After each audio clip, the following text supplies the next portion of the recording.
Going to call the June 1st, 2026 meeting of the Bay City City Commission come to order. The clerk will give the invocation, which will be followed by the Pledge of Allegiance. Please rise.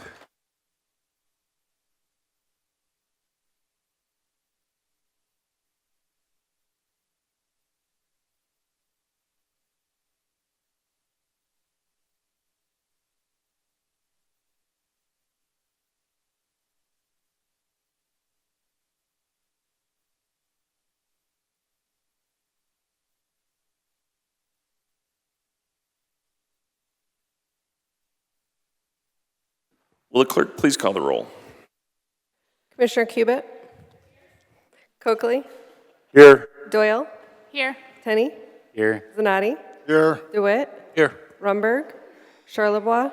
Here. Morris? Mr. Mayor? Present. What's your pleasure on the two commissioners? Commissioner Doyle?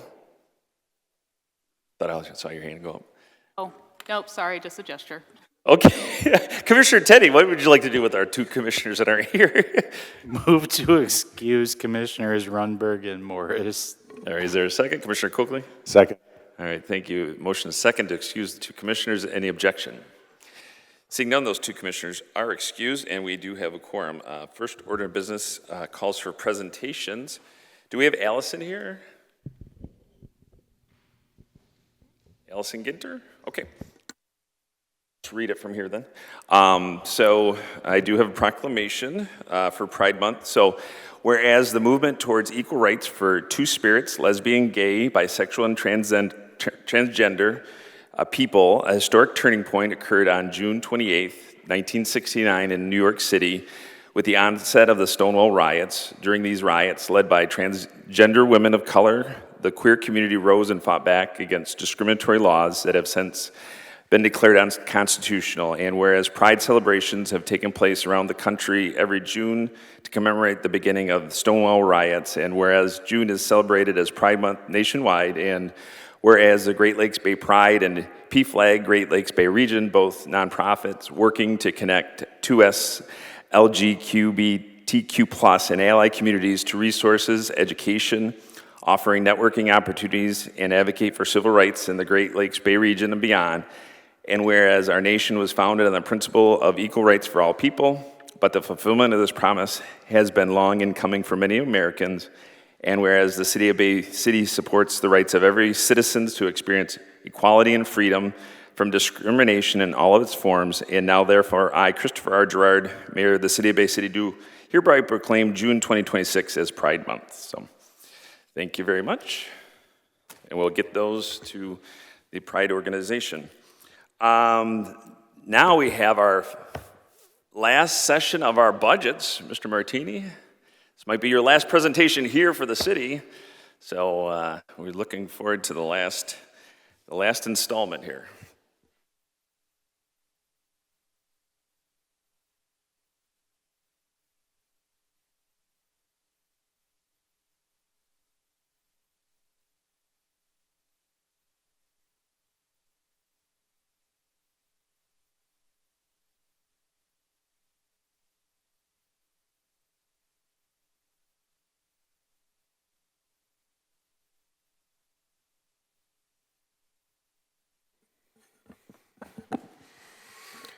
Good evening. As you pointed out, this is the third and final presentation of the proposed budget to the City Commission. This presentation will cover all other funds besides the utility funds as well as the general fund. Those were presented in the first two sessions.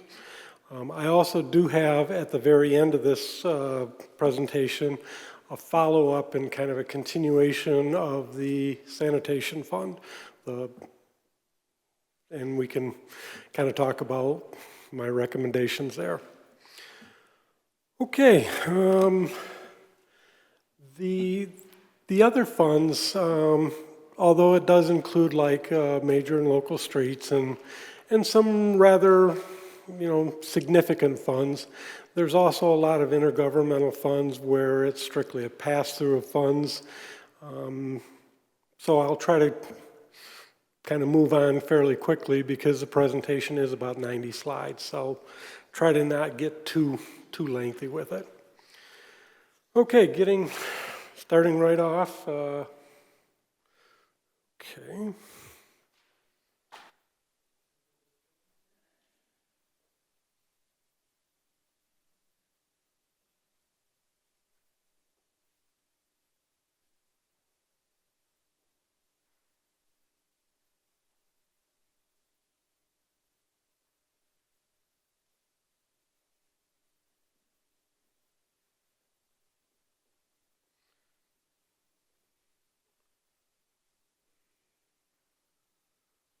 Well, I have a clicker that doesn't click.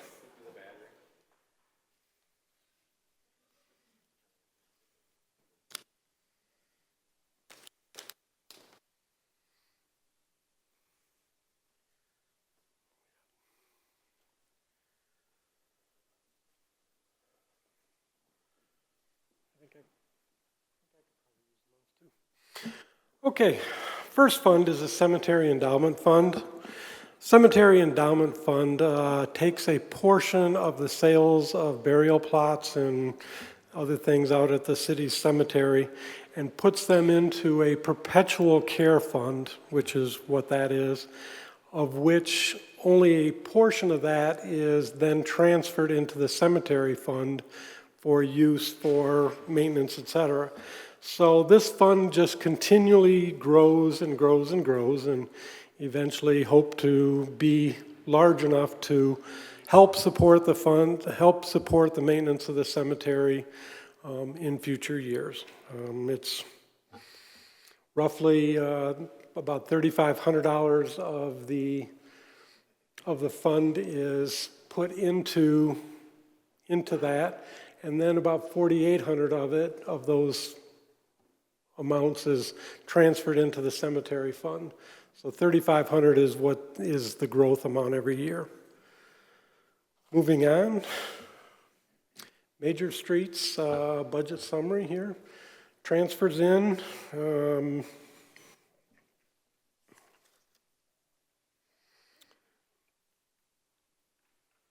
In previous years, this was quite a bit more.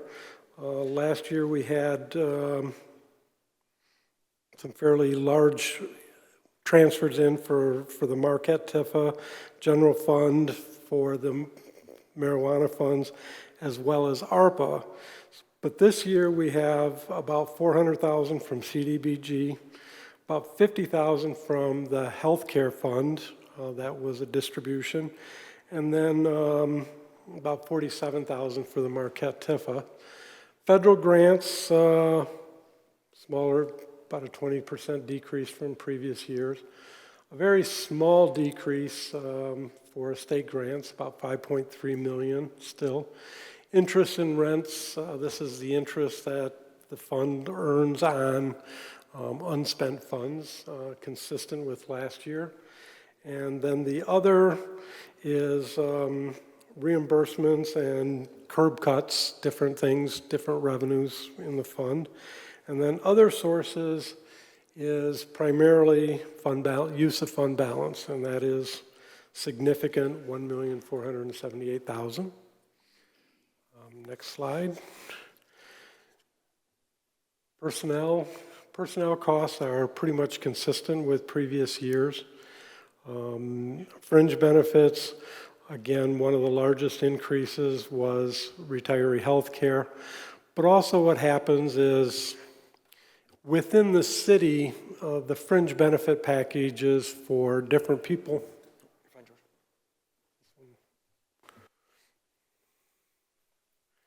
The fringe benefit packages for different people in terms of like whether they're single or married or family can vary quite a bit. So if you have turnover in the fund or turnover in the personnel, it can vary it quite a bit as well.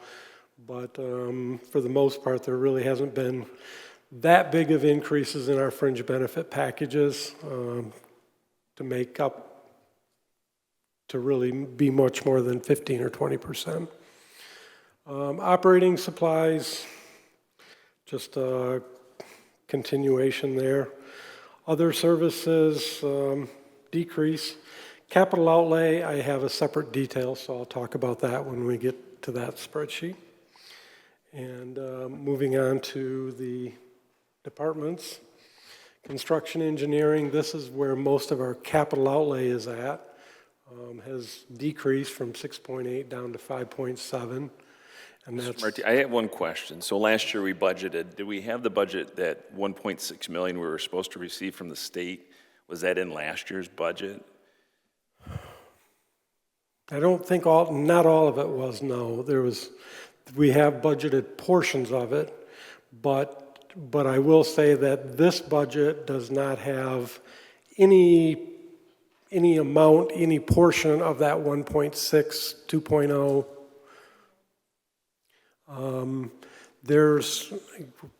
That's something. But no, so that, So we did budget some, but not all of it, so, in previous years, and then of course we never received it. okay. So that just was an unrecognized revenue. Okay, thank you. And so this year we have the construction engineering, 5.7 million. I'm sorry, we have one other question. Commissioner Kubit. I guess I just wanted to clarify that point. So for the current budget for 2026 and 2027, we're not counting on any of the 1.6 million for Lafayette? For Lafayette, no, we are not. But in a prior budget, we had accounted for a portion of it, but that never came Correct. through. Okay, That thank you for never clarifying. occurred. Okay. Construction engineering is 5.7 million again.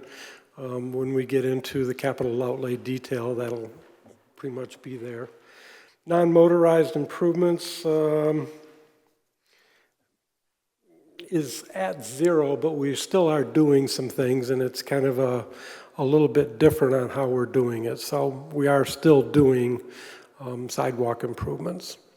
But traffic signals, just the typical cost, as well as some replacements. Winter maintenance, obviously the cost of plowing the roads and salting, et cetera. Surface maintenance, again, fixing potholes, doing the different things.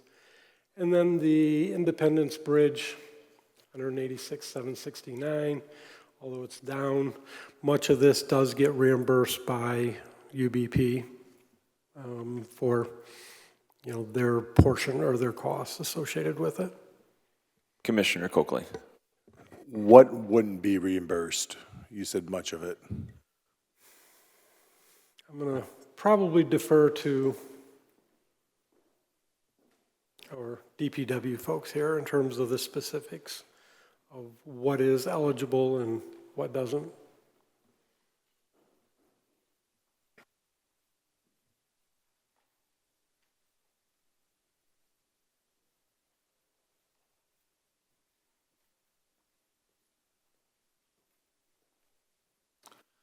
Although we have an employee that is assigned basically for the maintenance portion of the reimbursable section from UBP, their retirement health care, their contributions, their fringes are not reimbursable, okay? As well as the budget for Independence includes the last actual city-owned bridge, which is the Water Street Overpass Bridge on Independence, is part of the Independence Bridge budget item. So we still have maintenance costs that are associated with that, as well as required inspection costs through the state of Michigan. So basically, the Water Street Bridge is included in this then? In the Independence Bridge budget, the Water Street Overpass is included, yes. Okay. And the fringe benefits would be, do you have an idea of dollar amount, guesstimation, spitball? That are What we're liable for? approximately 80 to 85% is reimbursed from Bridge Partners for that entire budget. Okay, thank you. So Commissioner DeWitt. Mine's going to be more for Mr. Martini, because he did answer my question about this from last month. And his response to my question about where the dollars are recognized is that the reimbursements from Bridge Partners categorized as a reimbursement in other revenue. Which department of other revenue is this actually in, though? Because it's not in these departments. What department do these get folded into? It would be under the revenue section. My revenue sections are blank. There should be revenue recorded in one of the departments.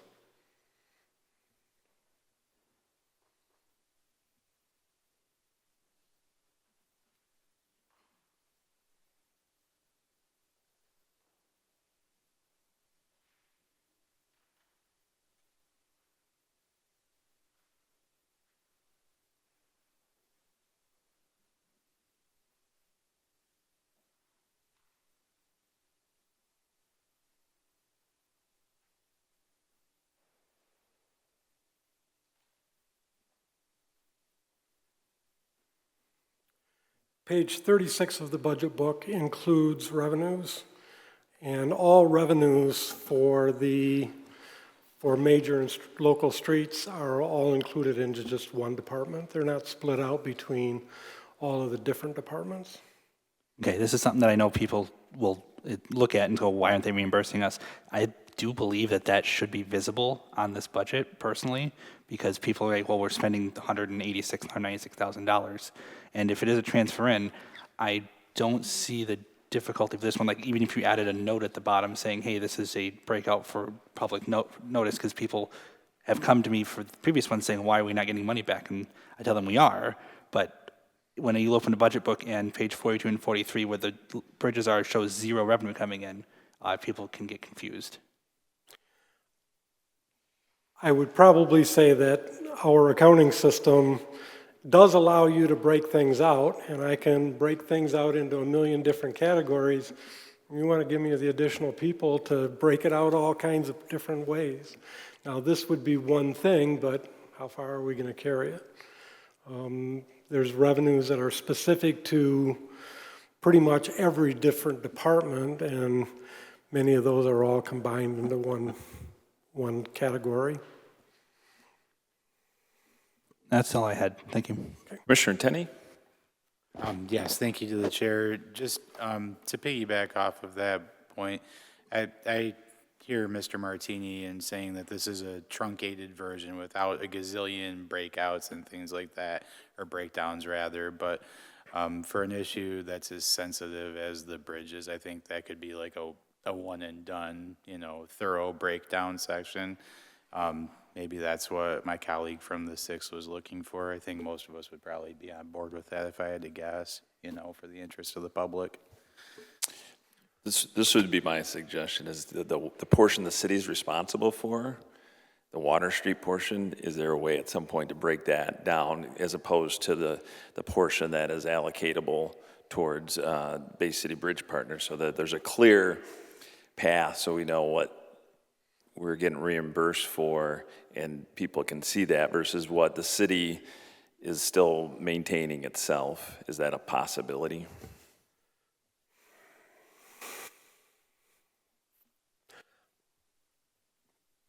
Angela is making notes, so. I understand it's combined, right? But I do know this, that if it's, there's clearly a revenue source tied to Bay City Bridge Partner with Independence Bridge. And if we're treating Water Street Bridge as a separate entity, then, maybe that data should be collected separately. And even if it's in the streets, I don't know, maybe there's some discussion to be had. And obviously not for this year, but just so there's a clear delineation what, we're getting reimbursed for the Independence Bridge, and so it can be, so people can see it. It is a question that people have raised. Commissioner Zanotti? Just a question, why don't we get reimbursed the cost of the benefits if that employee is 100% on the bridge? Is that with the contract that we have with the bridge partners, or? Commissioner Zanotti, make sure you speak into the mic, that's all. So it's recorded. So your question is, why are we not being reimbursed for the cost of specific fringe benefits, correct, Josh? There's certain ones that we are not being reimbursed for, and my My feeling would be that that was part of the negotiations when the city signed the contract with Bay City Bridge Partners, whatever the rationale was, but I'm. You all set, Commissioner? Okay, Commissioner Coakley. Just to be clear, we do have a city employee working there, and we're getting reimbursed the majority of it? Yes. Thank you. Could we clarify, is the only responsibility of that employee solely the bridges, or is there other things that they do for the city?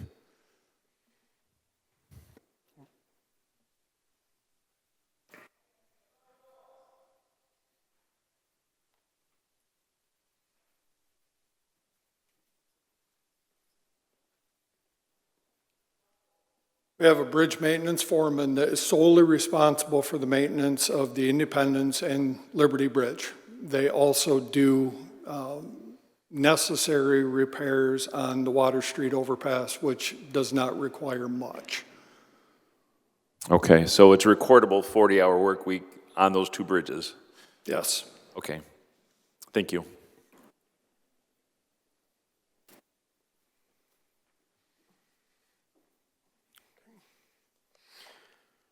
And moving on, we've got the Liberty Bridge, small decrease, routine maintenance, pretty much consistent.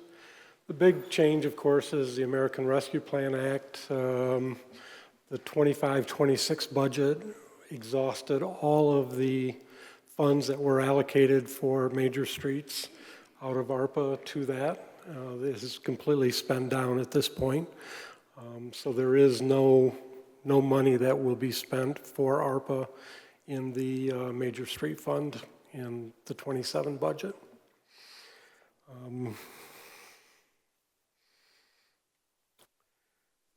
Personnel remained relatively the same, small changes in allocations from year to year again. And these are the major capital outlays that are happening in the 26-27 fiscal year. First Street reconstruct, $990,000. North Union, which is being reimbursed by CDBG, $400,000. Henry Street, $1.5 million. Marquette Patching and Design, $378,000. And Smith Street, $1,219,000. And then in addition to the street projects, there's also a signal replacement at Johnson and Woodside, $500,000. Traffic equipment, device trailer, some equipment, $10,000. Skid steer, $12,000, and then a concrete buster, $14,000. Moving on to local streets, we have transfers in, again, a very large decrease, and I believe that was a road project that happened last year that is completed. This year,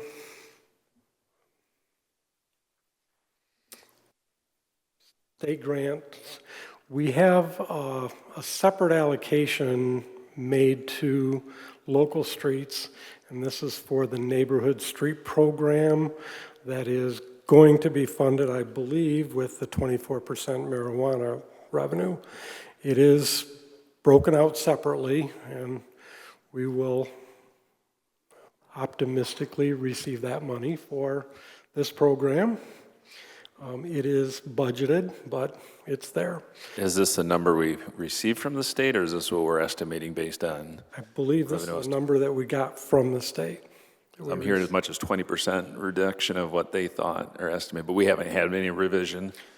Not that I'm aware of, no. All right, thank you.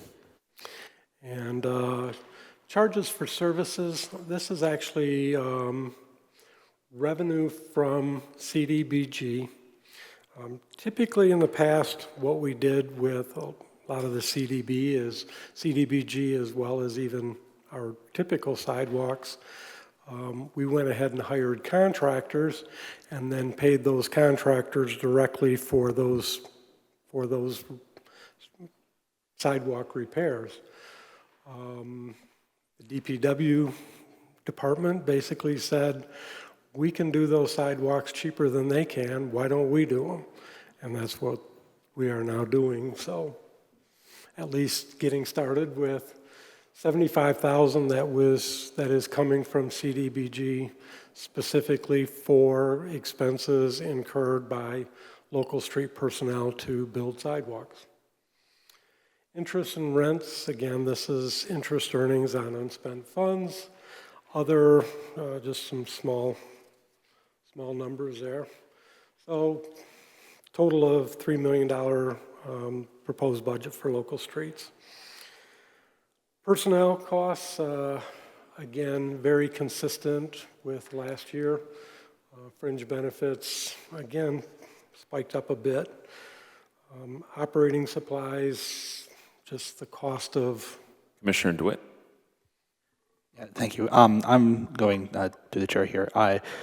About 8 months ago, we as a commission passed to start initiating from the $5 million that we received from Bridge Partners toward local streets, committing half of it to local streets.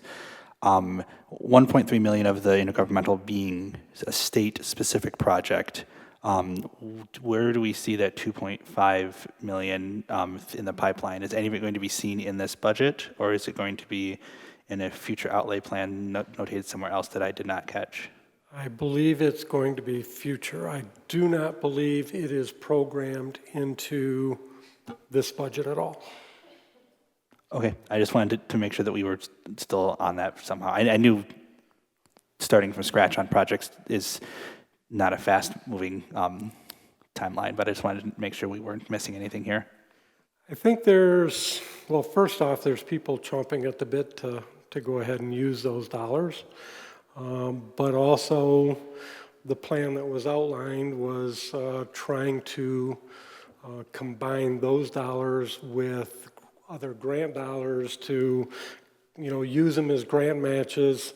So instead of, using $1 million or just $1 million for the Bridge Partner money, and that being it, combining the $1 million with maybe $1.5 million or $2 million of federal revenue or some other grant to do a much larger project. But to my knowledge, that has not yet been started in terms of a project identified. Okay, thank you. Commissioner Tenney. Thank you. Ms. Coakley. All right, so is it fair to say that if a project is identified, if a grant is found, then we may see a budget adoption on the consent agenda someday within this budget year that's being presented? I would, yes. Cool, thank you. All right, Commissioner Cubitt, or Coakley, either. I think you just answered it, but we're just waiting for the right opportunity to maximize the dollars involved right now, correct? I believe so, yes. Thank you. All right, Commissioner Cubitt. I guess on the similar vein, I was just making sure that there's nothing stopping us from trying to find those grants in order to leverage those dollars. I understand the whole point was to leverage the dollars for grants too, and that because of grant cycles, that takes a while, so we might be looking for those opportunities, but the projects, if awarded, wouldn't actually start in the future. We did hire recently a dedicated grant writer, and from what I understand, it's been a flurry of activity in terms of applications for new grants, and we've had different meetings at times to see if this one would work out and how much we could afford, et cetera, et cetera. So I think that flurry of activity is happening. It's just a matter of finding the right one. Any other commissioners? All right, thank you. Okay. Again, going down. Other services, we have very large increase here from 951 to 2.1 million. This is actually $1,560,000 contribution into fund balance. As of right now, they have not. Again, what we're doing is waiting for that $1.2 million to, I hate to put it this way, actually materialize before we start committing to it. So I think everybody's, being somewhat cautious about that. And as soon as they materialize, we'll go ahead and allocate those funds and get them moving. Again, the capital outlay, nothing there because we're kind of waiting on trying to figure out how much we're going to have to spend.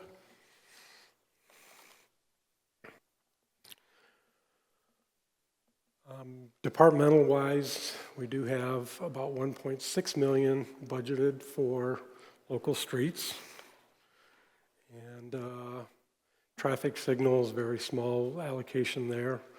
Winter maintenance, again, plowing streets, making sure that they're passable. Surface maintenance, keeping the potholes filled.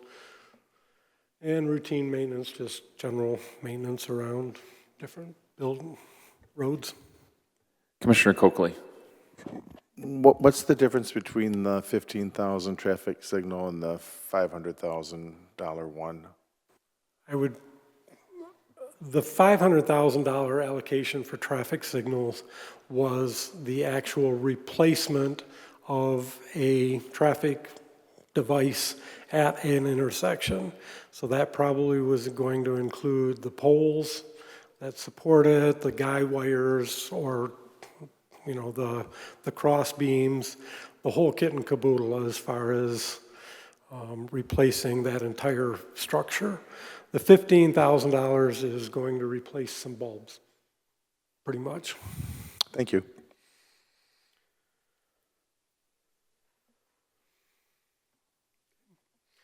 And personnel, again, consistent with past years, just a small change in allocations. Community Development Block Grant, we're seeing a fairly significant decrease, about a 25% decrease in the federal grant allocation. And this is relatively consistent with the federal government these days in terms of tightening up some of those grants. That, of course, gets reflected into all of the other programs associated with CDBG in terms of staffing and the various different services and how much can be transferred out to some of the other programs. Again, a fairly significant decrease all along, all the way through that whole program. Some of the big changes, although, again, as I pointed out, go to the next slide, Angela. One back.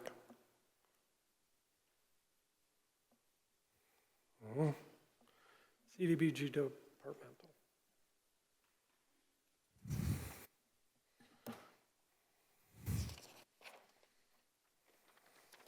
That one? Oh, okay.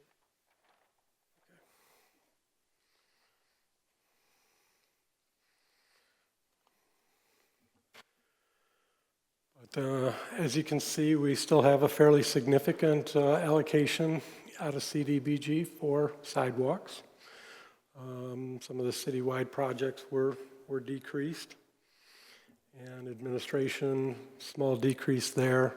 And part of that is also associated with a change in the administration in terms of staffing. Obviously, our current director of community development is retired or semi-retired, something like that.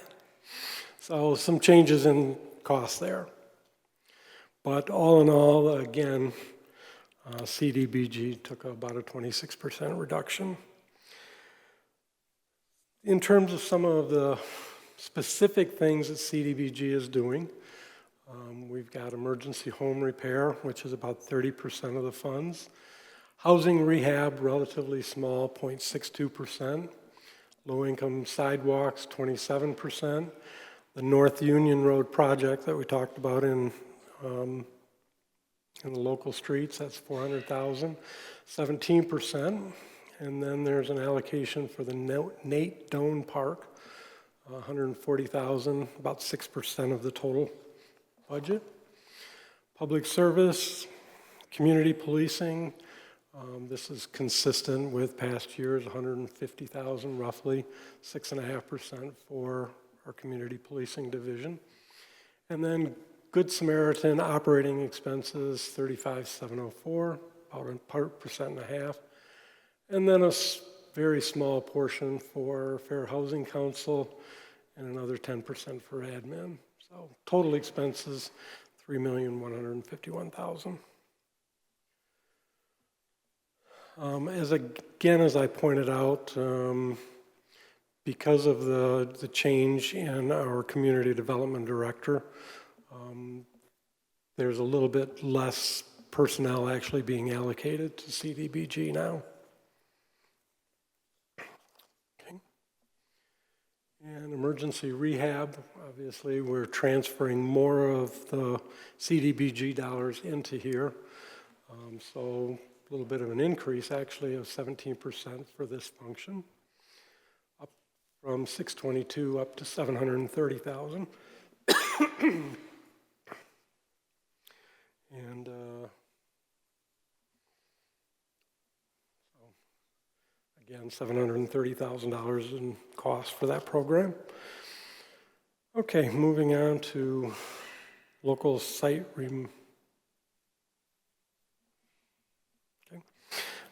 next slide is the local site remediation revolving fund.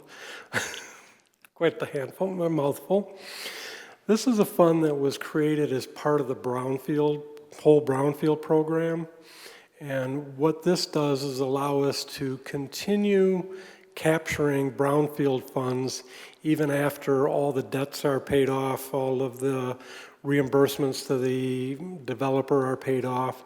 And we can continue to capture some of those funds, put it into a revolving fund, and use that as a loan fund for developers who maybe need assistance financial assistance to go ahead and do the remediation on a new project, and we can provide those funds.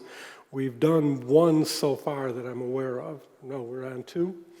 And the one the project is completed. We are receiving regular revenues coming back in to pay it off. And I believe it's working the way that it's supposed to be working. And, we continue to collect more revenues and have more revenues available for future developments if they come along. So it works. It is just another financing source, another tool, another item in the tool bag of economic development to offer to a developer who's looking at developing some challenging site. Do we charge an interest rate on those funds or is that just There is an interest rate. a market rate? Or just how do we determine the rate? Lower. It's lower So a little bit lower than go out to the bank loan. Okay, thank you. But as of right now, we are collecting about $122,000. We do have an EPA grant coming in. And then the $40,000 is the payment from the one developer who is actually making payments now. And then we've been making some interest revenue. So we've got about $199,000 for this year to work with in terms of putting it into the program. Okay, moving on, Brownfield Authority. We of course have a number of different brownfields, and typically the way it works is we capture the taxes on the property after it has been improved, and we use those captured dollars to reimburse the developer for some of the costs that they put in. In some cases, actually reimbursing the city for some of the costs that we put in.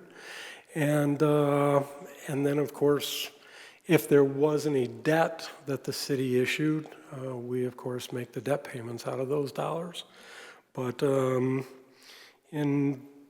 our brownfield, we also have a state grant that came in to help to assist with a major project, And this is the Columbus and Adams redevelopment of the YMCA and that whole Bay City Housing Commission project. It continues through this year, but this year is much smaller. It's only $150,000. The tax revenues are the taxes that we capture from those increased valuations on the property after the development has been done.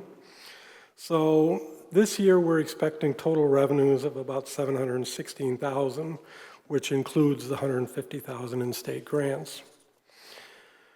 In terms of the cost, we have a portion of one person in the Economic Development Department that is charged to the administration of this. And then the other services, for the most part, is, well, first off, there was the large grant last year, so the activity associated with that is part of that big reduction. But much of these other services are reimbursements to the developers for reimbursement of their eligible costs that they incurred in the rehabilitation of the property or the cleanup of the property.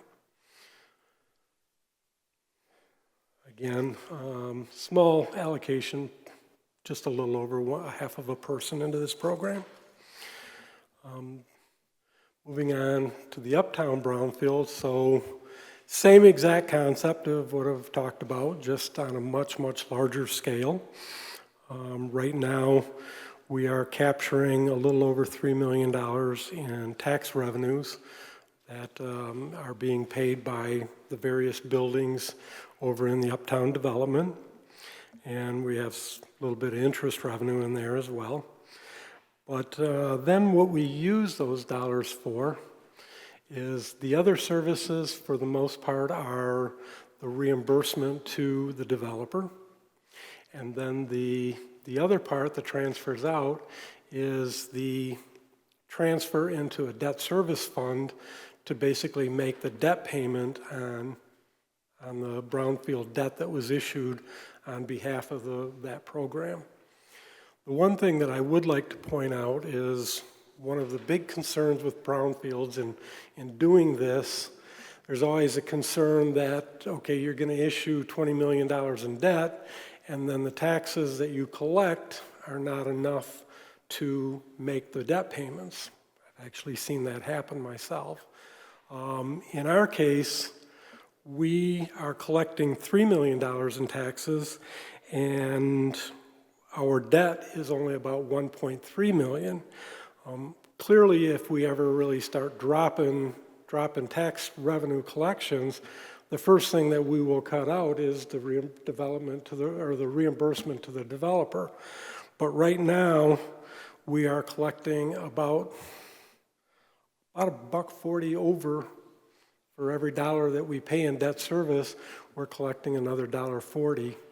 So things would have to go really, really bad in order that the city would ever be responsible for any debt payment over in the Uptown program. I mean, it's gone very, very well and very, very stable, I believe. Mr. Martini, I have a couple questions. Do we know how much time is left on that to pay off those bonds? I believe they all are due in 2043. All right, and then there's two different issues. Oh, no, yeah. I'm just... Sometimes I wish we'd budget a little bit for the shade on the upper level, so, but... just turn a little bit and it gets me out of the sun.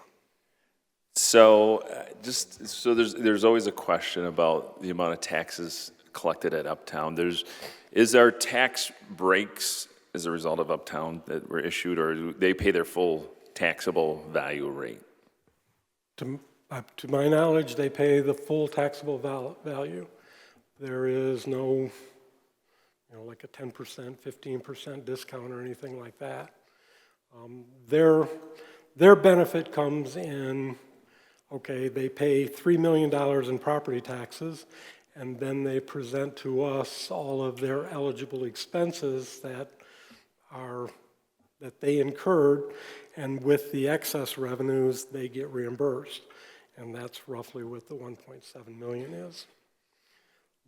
That's their real incentive. And obviously, once all of their costs are paid off, their reimbursement will end. They will continue to pay those property taxes, and we will have more than adequate funds, I'm sure, to continue paying the debt service. And then eventually that will all be paid off, and somewhere along the way, the city will start seeing all of those new revenues. So we have a schedule of reimbursables at some point that will go away. Yes. Okay, and then once everything is paid off, debt-related, that will go into general, depending on what future commissions do with it, but once everything's paid off, that would go into general city funds. Eventually, The whole yes. city, eventually. There is the local site remediation revolving fund, which could potentially be eligible to receive some of those funds as well. But again, that would be really at the discretion of the city commission at that time. Okay, in 20 years from now. Okay, thank you. Okay. Moving on, the DDA. Obviously, this is our Downtown Development Authority. The city, they basically collect taxes on a portion of the city properties, and that is used for various administrative as well as various cleanup functions. They maintain the parking lots, et cetera, et cetera. They obviously have the parking ambassadors who enforce the parking rules and do some of the other services that are going on down at the DDA. I believe it was last year, up until sometime last year, I believe, the DDA actually had its own staff member, its own executive director. And recently, the DDA contracted with the Chamber of Commerce to go ahead and provide that function. So if you notice in the expenditures, personnel and fringe benefits are zero for the 26-27 budget, and all of those funds are in other services as basically a contract with the chamber. Moving on, building code enforcement. This program, as you can see, is scheduled for a fairly significant reduction in revenues, and much of that reduction is related to the ARPA funds. The building department used the ARPA heavily to bolster their code enforcement efforts and really did some good things with it.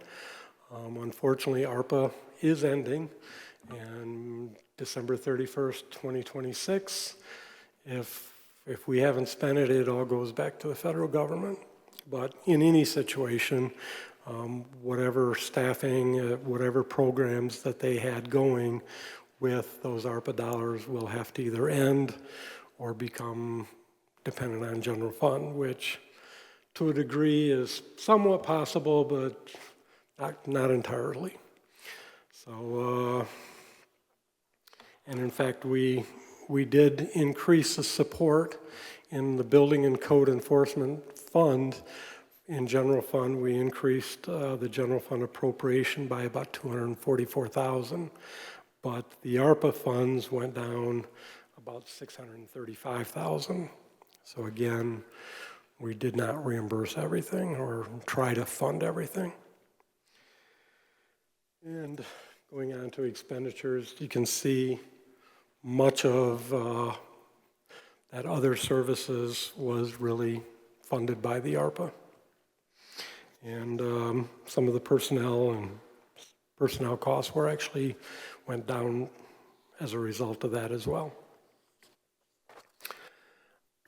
Going on to the department enforcement, we have, again, you can see the ARPA plan This year, we planned on spending 1.2 million. Next year is 630,000. And it's coincidental that it's almost dead on at 50% because it's only a 6-month allocation. So going to personnel, a very, very small increase. Again, probably associated with some of the reallocations of the community development director. Midland Street Management, again, this is the program that they have that they collect fees from their businesses and they use it for Christmas decorations and parking lot cleanups, et cetera. And this year they did increase it a little bit because they're doing a web page, so a little additional costs there. Moving on, Columbus Avenue, pretty much the same thing. Again, what they use this for is ground maintenance, parking lots, parking lot maintenance, grass cutting, and then seasonal decorations. Neighborhood Opportunity Budget Summary, or Neighborhood Opportunity Fund. This fund was set up to basically record the sale of kind of some of our unused properties in the city, some of the $100 lots sitting next to people's houses that are too small to build on, that the city owns, that we want to get them back out on the tax roll, or lots that we just don't use for anything. So we're not expecting any huge dollar amounts from those sales, a couple $1,000s. And we will use those primarily for, obviously there's some cost associated with the sale of property, but we're also doing a brochure this coming year for the sale of some property, a fairly large parcel that we have, and trying to maybe get some interest in that. And then the rest of it is just going to go into the fund balance for that fund. Drug law enforcement. This program, of course, used to be much, much larger, and the federal government as well as state government made some major changes in terms of what could be forfeited or what could be seized as part of a drug arrest or et cetera. And it ended up reducing the revenues from, in some cases, 60, 70, 80,000, maybe 100,000 a year to what now we have about 5,000 a year. And what we use this for, they want to go ahead and buy a GPS system, whatever that may be. And then also the drug team uses it for their buy money, to just have some money when they go out to simulate buys. Moving on to Water Street DDA. Again, this is the tax increment program, Water Street TIF, and basically we collect tax revenues, the incremental tax revenues on certain properties in this district. And in the past, we've done some fairly significant capital outlay programs. And as of right now, it's being used for ground maintenance, parking lot maintenance, but then there's about 350,000 of the 492 expected to come in is just going to be put into fund balance for a future large capital program. Moving on to Midland Street. Again, this is the Midland Street TIF. We collect about $174,000 on some of those properties, and $6,500 on interest and rents on the revenues that are sitting in the fund. And most of that, a lot of the revenue, about $95,000, is going into fund balance for again, savings for another large program. And then about 77,000 is paying debt service on a bond that was issued for some improvements in that district. And I apologize, I don't really think that was before me in terms of when that debt was issued. So. Marquette District, again, another TIF area where there's significant tax captures for the properties. And this one is collecting about over $600,000 in tax revenues. And basically also seeing some significant interest revenue on that. And much of it is going into, much of that money is going into fund balance. And again, in reservation for a large program. And last year, of course, was an example of that. We transferred $785,000 out. I believe that went into major streets for basically a road reconstruction up in that area. So they're saving up for another project. And this project, or this one, is large enough where a small portion of a person, or a little over half a person, is allocated to the administration of this program.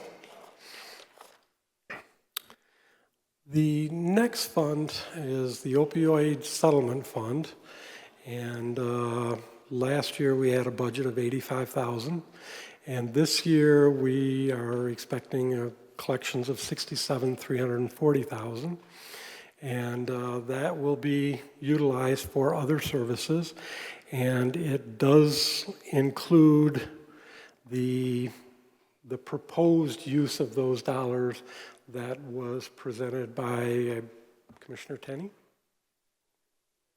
Oh, okay, but anyways, for the Sacred Heart program. So. Anyways, this budget that you are seeing here is not what is in the budget book. It is based upon the changes that were requested for supporting this program. So this is what you will get when you look at the proposed, I shouldn't say proposed, the document for the adoption of the budget. These are the numbers that you will see on June 15th in the actual adopted budget resolution. And moving on to the ARPA plan, again, roughly we have about a 58% reduction in comparison to last year. Most of the city programs, for instance, all of the road projects that were allocated to ARPA have all those dollars have been spent. A large portion of the $10 million for lead lines has already been spent. All of the money allocated to the sewer department for the trickling filters has been spent. Really, the programs that are remaining, we've still got about $1.5 million for the lead lines, I believe. And then, was it about $1.5 million for, or somewhere over $1 million for the building department. And, but then we've got some other allocations to other organizations that are left, but we're down to a little over $3 million. So it's getting close. Debt sinking fund, this is a required fund because of some very different bond covenants and actually a grant application or grant program, that we have a separate fund that we move money into that is specifically then dedicated for the payment of debt service. In this case, what we have is about $110,295, which will make the HVAC payment for the debt that was issued to basically put in a new heating and cooling system into this building back in 2012, 11, 12, 13, when the renovations were happening. And then we also have a $97,000 loan for MDEQ loan that was all part of the Uptown project, and that requires to have those dollars flow through here. So general fund makes the appropriation for the City Hall HVAC, and then of course the Brownfield fund makes the MDEQ loan.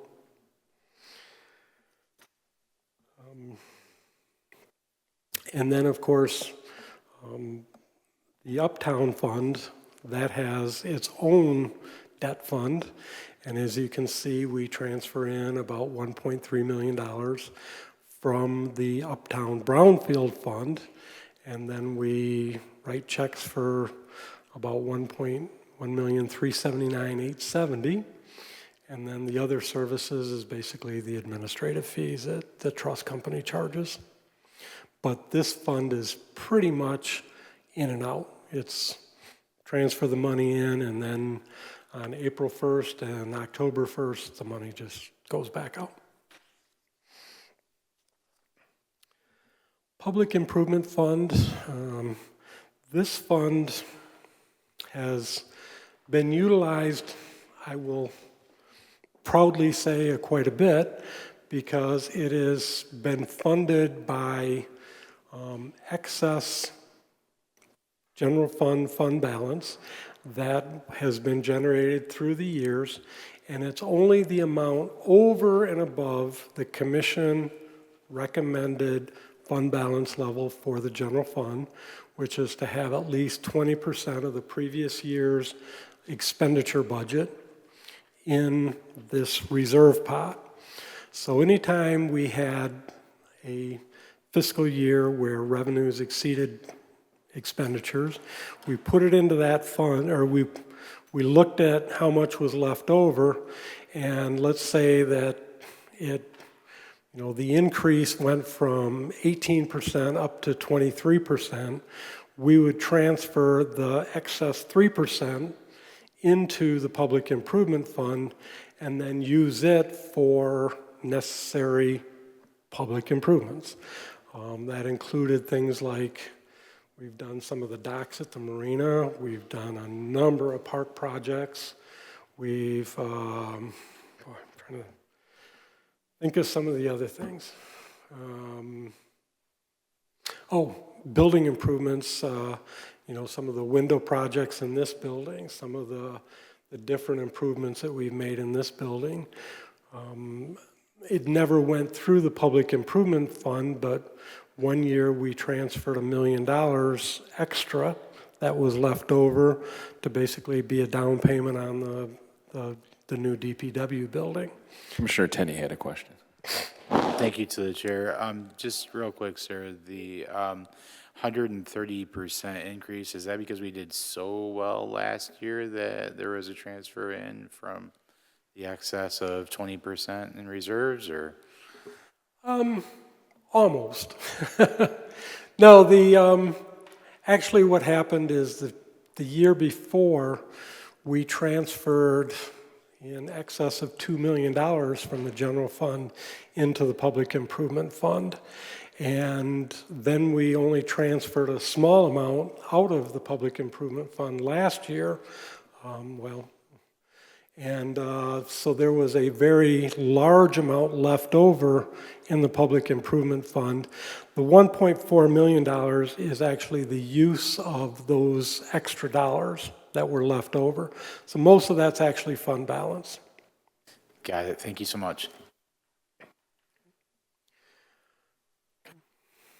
And what we are anticipating using it for, there's about $132,000 that will be for various services, in some cases just maintenance projects for like this building. Capital outlay, $1,471,000, and then transfers out of $452,000, And if Angela can go to the next slide, these are the various different projects that we're looking at. So the footbridge engineering, 25, lighting, 40,000, City Hall main door replacement, 13,000, 5,000 for some leveling and sealing, fire station repairs, probably 30,000 there. Seal coating the parking lots for City Hall, 13,000. And then getting into some of the larger ones, Carroll Park Playground, $500,000. Crooked Bridge repairs, 971,000. And then the airport, about 2,300 for window design. And then the transfer to the marina for the CDOC improvements, 450,000. The 450,000, you'll see that go into the marina, and that'll get matched with a very large state program that we are receiving. Same way with Carroll Park and the Crooked Bridge repairs. There's also grants that are part of the Public Improvement Fund, so those expenses will be offset somewhat by those. Okay. Economic Opportunities Fund, again, a fairly small fund to account for a few different things that we have. First off, we have a Match on Main grant coming in. That's the 25,000. But then what we have is we have some property in Buena Vista Township, I believe, that is used as a wetlands replacement, I believe, if I'm stretching here. And we actually rent that land out, so we get some revenue coming in. And then we also have a lease with Pier 7. So those are the monies coming in. The 4792 is use of fund balance. The other services is related to the Match on Main grant, so the cost of the grant. But then we also have property taxes on the property in Buena Vista Township. Because it's not used for a public purpose, it's taxable property. So we pay about $6,500 in taxes there. So different little things that are rather unique, and we keep those kind of separate to not get muddled up with everything else. Moving on to the cemetery, obviously this is the revenues associated with the city-owned Oak Ridge Cemetery. The transfer in is from the Cemetery Endowment Fund. There is no general fund support for the cemetery this year. Last year there was, that was the $92,000 last year. Interest and rents, again, interest revenue on available fund balances or unavailable fund cash balances. The 185,266 is actually the use of fund balance in the fund.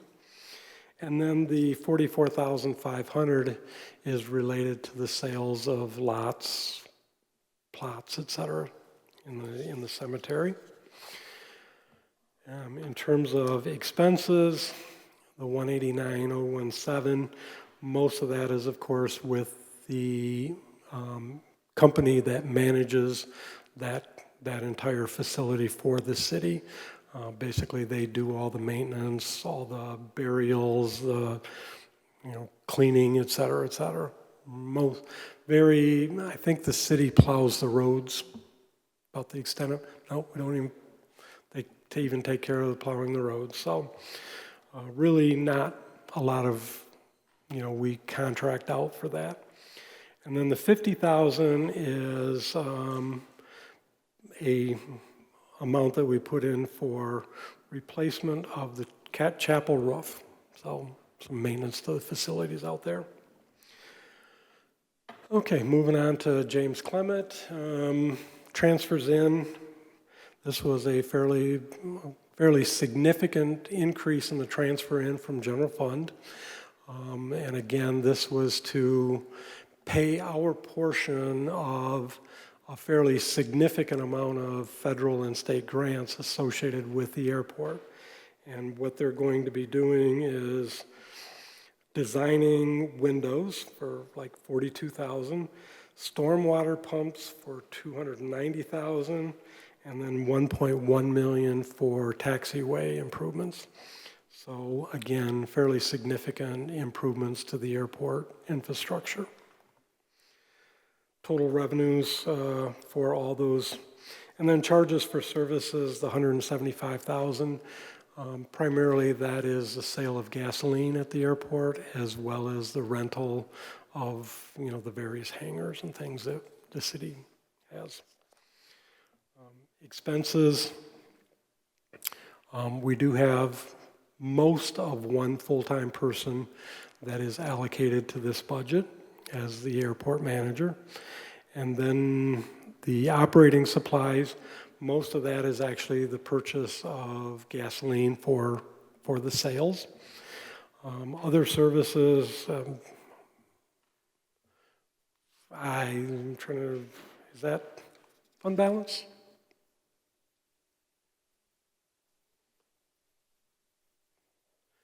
That may be the use of previous year's fund balance. And then obviously the capital outlay is all of those improvements that we talked about.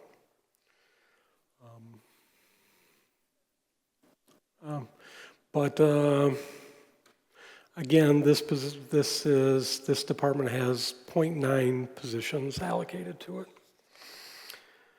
Liberty Harbor, the transfers in was a very, very large increase. Oh, Angela, Liberty Harbor. Okay. Went from $866 to $450,000, and most of that was the transfer in from the Public Improvement Fund to provide the match for the state grant for the dock replacement. That will be a dock replacement as well as some electrical repairs. Other revenue is primarily the use of fund balance that we had transferred there previously, but because of various reasons, they didn't move forward on the dock project quite as quick as we were hoping for. Interest revenue, obviously, earnings on excess revenues or excess cash. And charges for services is actually the dock rentals out at the marina. Moving on to the expenses. Commissioner Rundberg has a question. Thank you to the chair. Is that also, did we ever get an insurance payout for that dock fire we had down there? We're currently still going back and forth with their insurance company.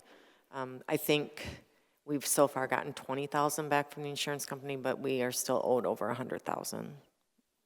Okay, thank you. So moving on to expenses, we have a full-time manager who is a city employee. Although he's full-time during the summer, he's a part-time position. And then operating supplies, we've got some bathroom supplies and landscaping. Other services, some of the engineering associated with the capital improvement projects, as well as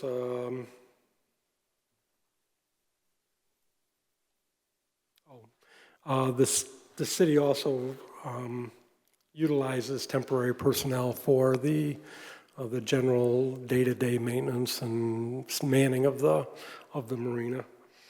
And capital outlay, we do have a little detail, a couple pages down. So again,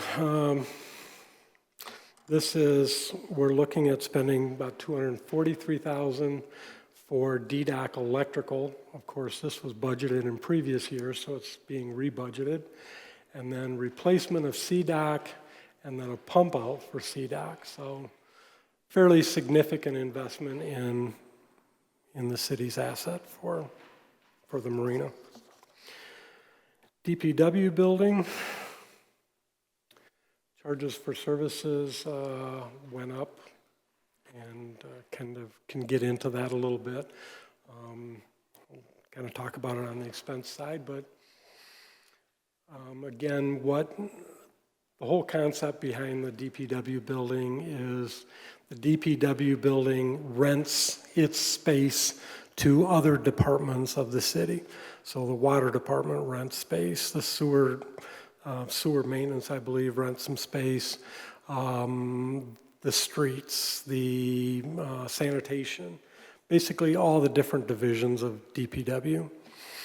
And that's what generates the revenues that the DPW building needs to maintain the building, but also to pay the debt service on it. So if we can go to the next slide. We've got basically, I believe, one person, got some personnel costs, operating other services,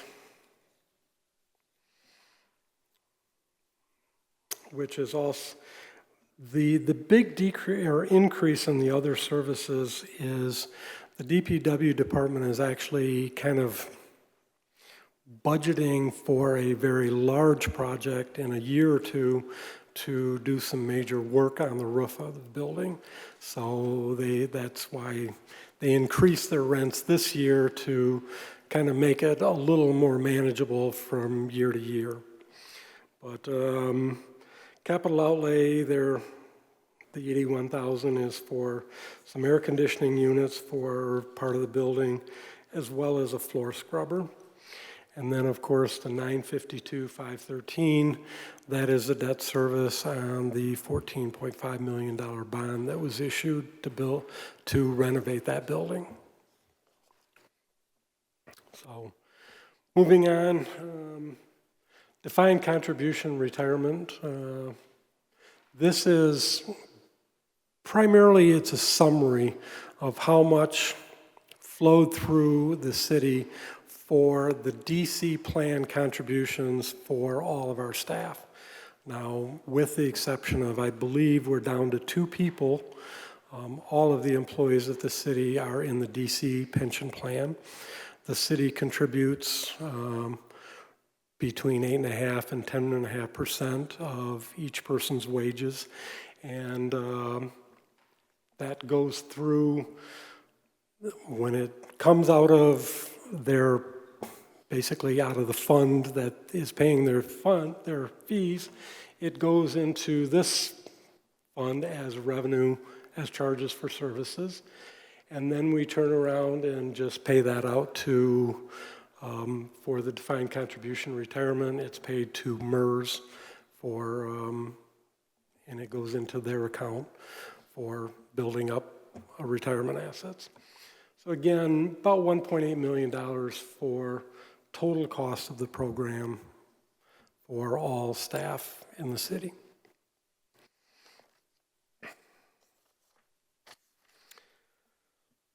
Next fund is, as I said, almost all of our staff, except I guess 3 people, are actually in the defined contribution plan.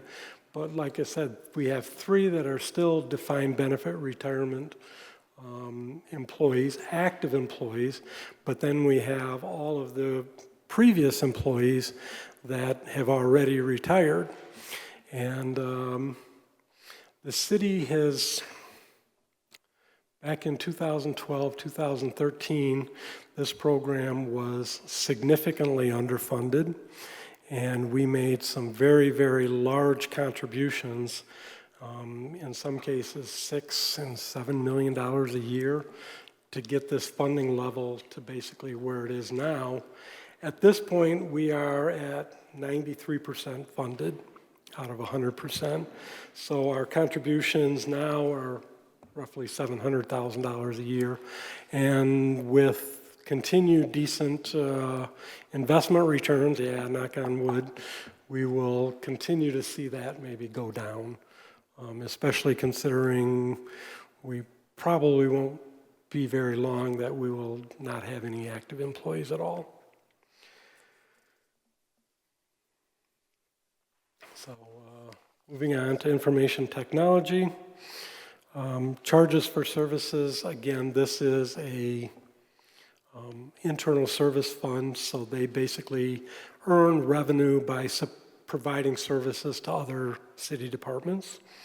And their costs went up from 1.6 to about 1.8 million. And part of it was associated with from our internal cost allocation plan, had some changes that we reflected in there, but they also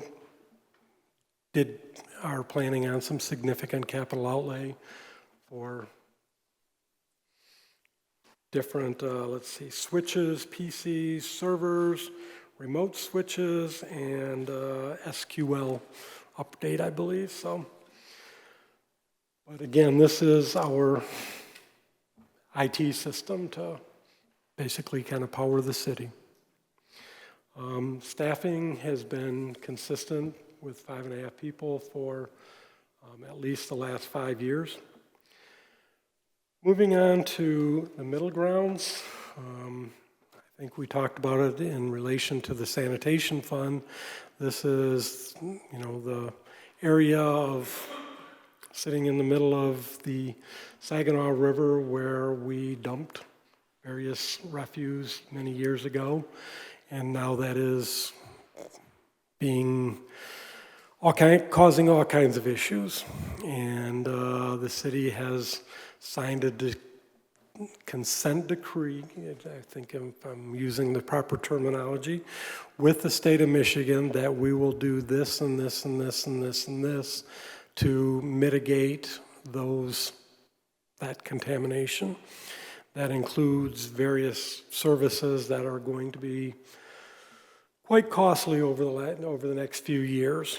So we did see a fairly significant increase in the cost of this, as well as, we increased the general fund costs significantly, but we also used a large amount of fund balance at the same time, so potentially we could see a little bit harder hit in future years.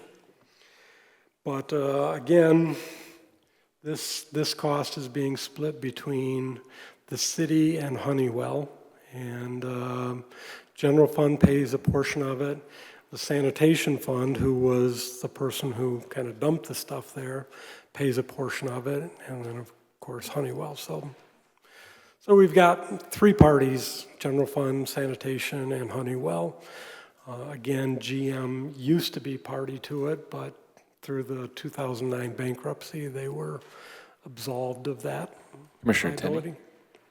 Thank you to the chair. Speaking of General Motors being on the hook for this at one time, have we ever looked into getting them, back on the hook, for lack of better words, since they're doing well now? Separate entity, but somebody can answer that. I would probably say the people who could answer that make about 10 times more per hour than me.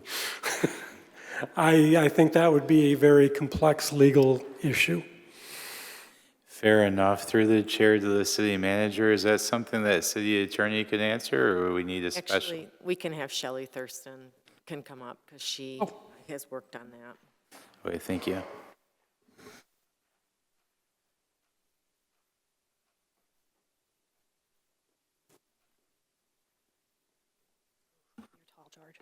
So there was a significant amount of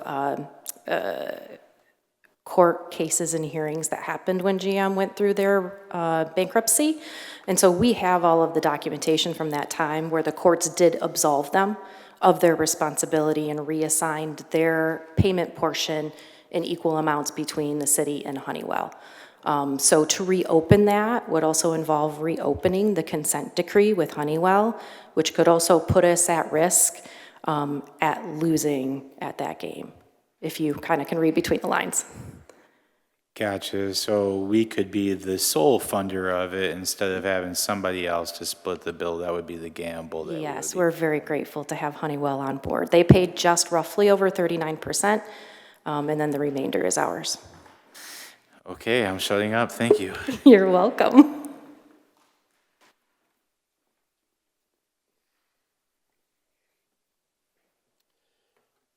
So again, the middle grounds remediation, significant increase in costs as compared to last year, and the promise for continued increases. Not sure exactly how else I can say that. Security camera fund, again, this was a small fund that was set up years ago to provide a source of funding for security cameras. This year, we're going to earn about $3,500 in interest on the available dollars that are in that fund. And at this point, there are no planned allocations of those dollars. It's going to basically continue to build in that fund so that if we do decide to put some cameras in the parks or whatever, we've got a source of revenue for it. Moving on to Motor Equipment Revolving Fund, also called MRF by pretty much everybody. Pretty much a relatively consistent with previous years. In fact, it's down a little, almost 7%. The allocations to the different departments is the $5,237,550. That's almost exactly the same as previous years. And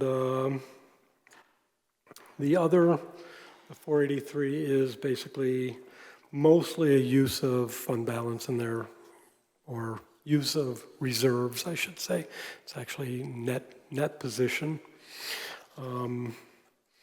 But then moving on to the expenses, there was, included in like the other services, just as a big number,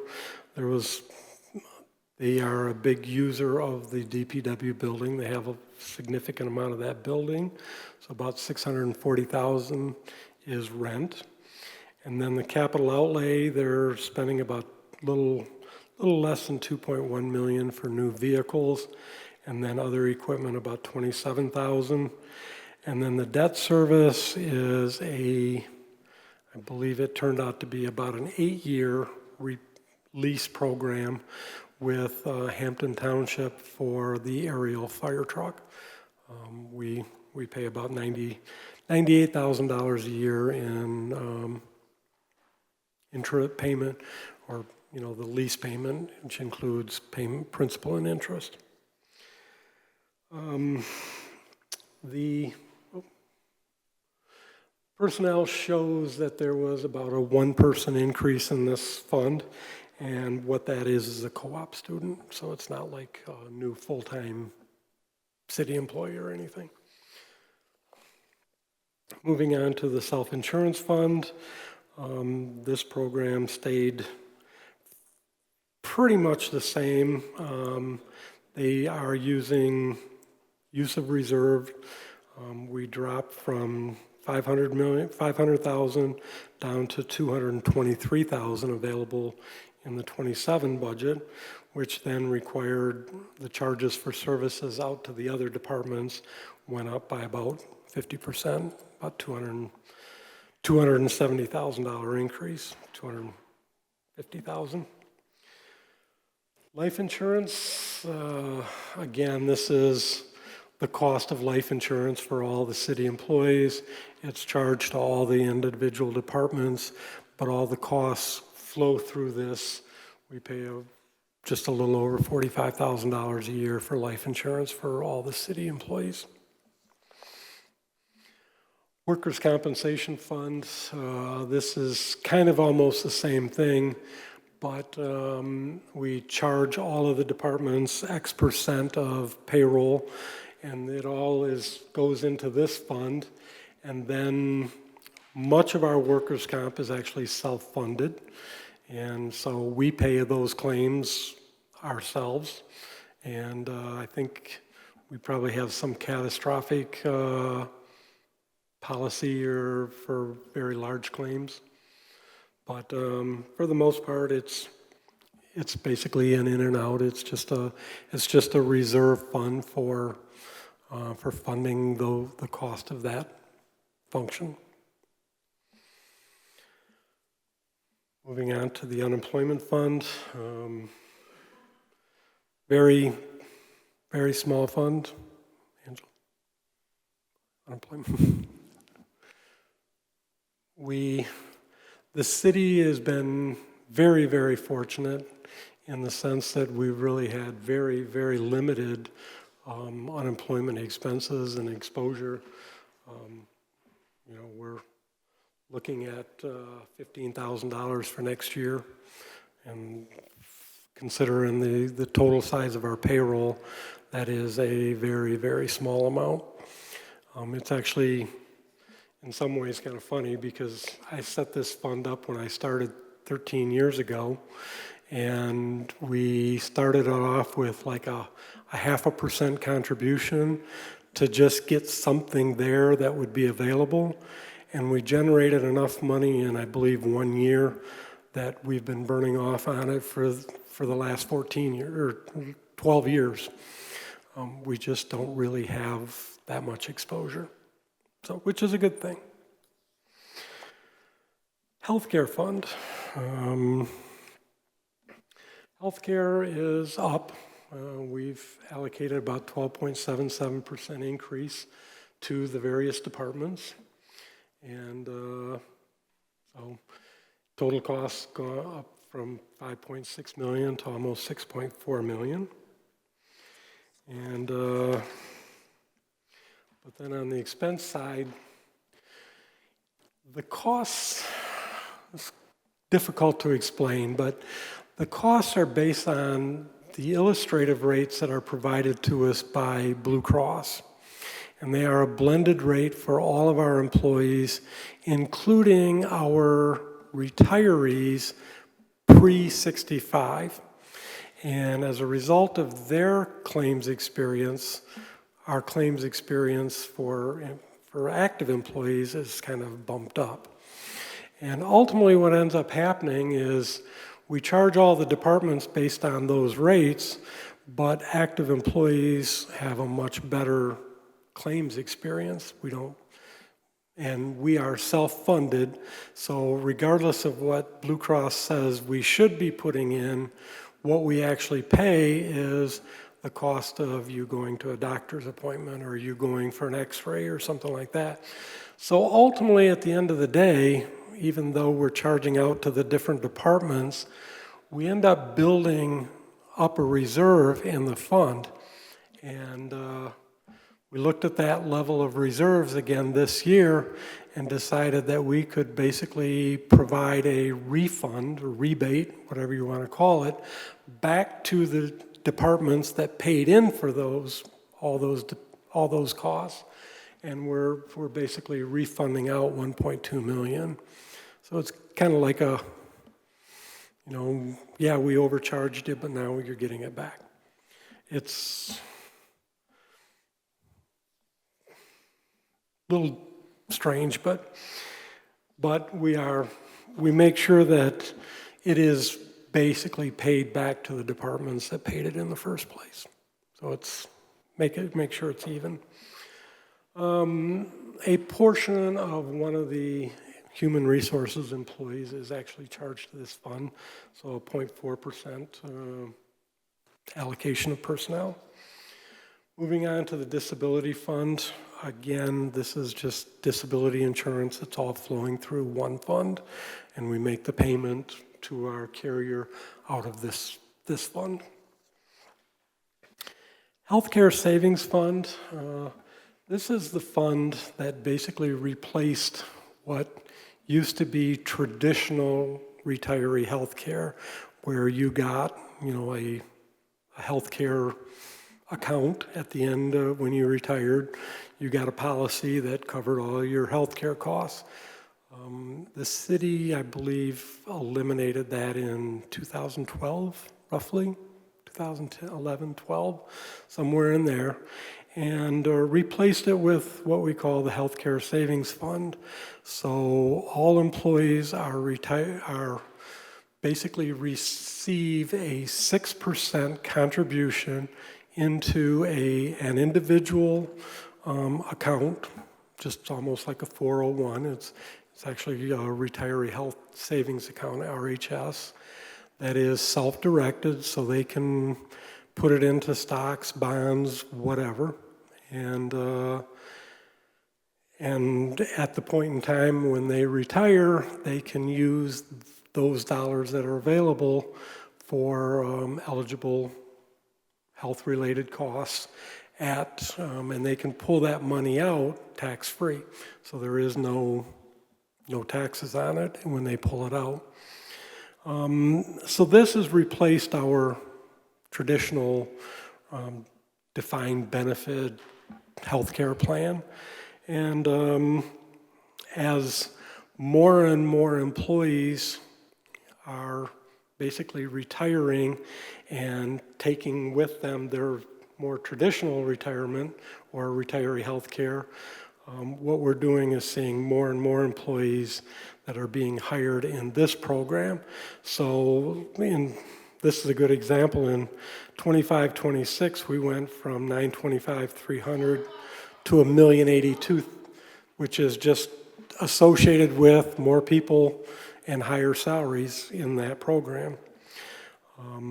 So we have, it basically is a program where there's once we pay the money into the program, there's no longer a liability to the city. The one thing that is unique is that there is a fairly significant vesting schedule associated with it. And if they leave before they are vested, the money basically comes back to the city.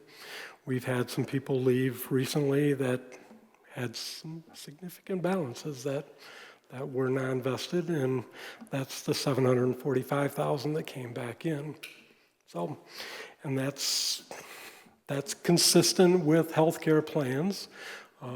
For instance, the city's defined benefit plan, you need to have at least 10 years to get any kind of a benefit and 20 years to basically get a full benefit. So it's consistent with that.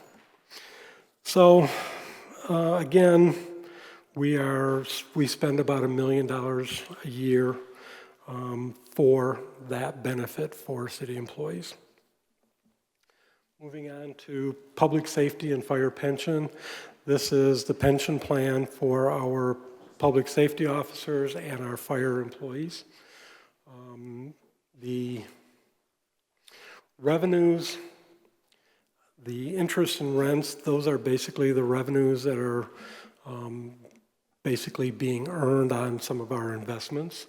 And the other is that includes also the contributions made by employees.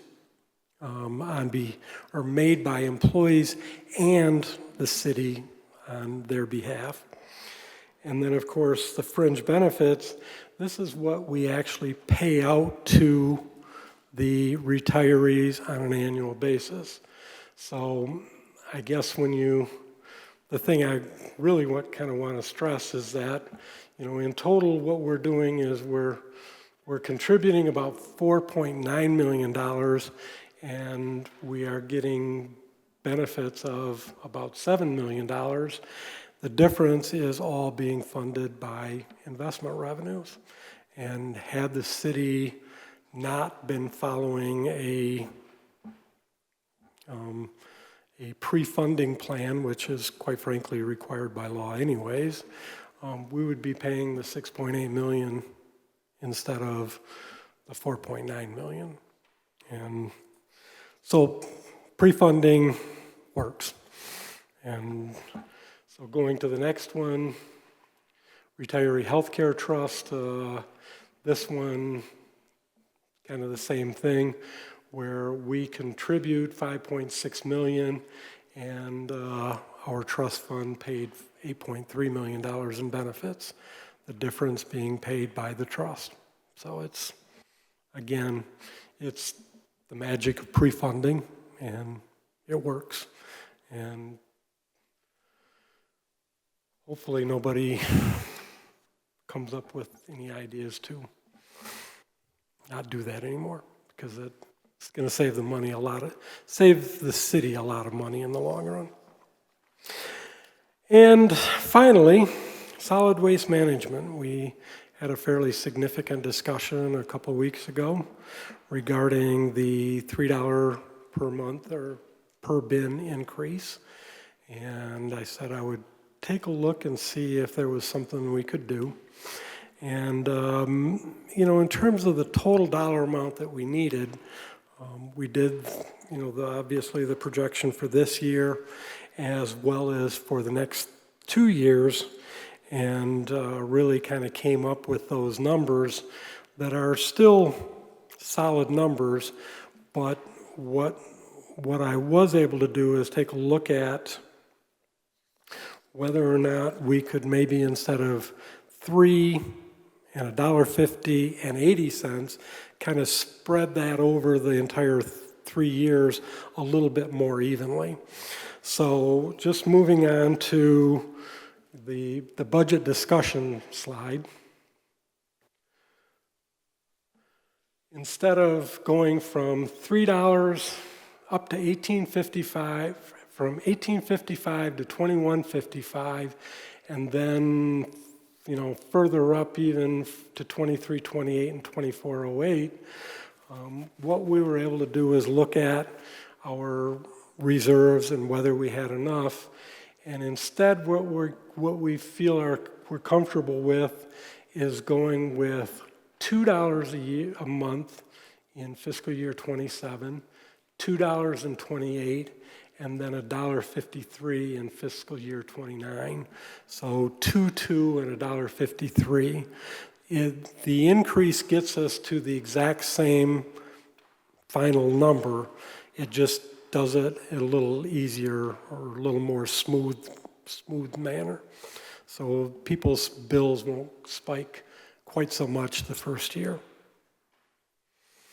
And then we also did look at the budget and ended up actually reduced it by around $30,000, but just in one line item. But ultimately, you know, it's something that would still be fiscally responsible and still provides the same level of service that city residents are used to right now. Same recycling, not going out for privatization or anything like that. It would just be a change in, instead of 153 and, or, you know, a much smoother increase in the rates. And with that, I guess I'll open it up for any other questions. Any questions? Any other questions? Commissioner DeWitt. I just want to note appreciation for the adjustment for the waste management, or for the waste adjustment, because I think that's going to be slightly easier for us to work through and talk to constituents about, that we're going to make the change more smooth instead of a drastic and then a dip. I think that the steadiness will help make our point. Anything else? Commissioner Cubitt? And thank you very much. I understand this is your presentation, and your service to the city is, you know, greatly respected and will be missed.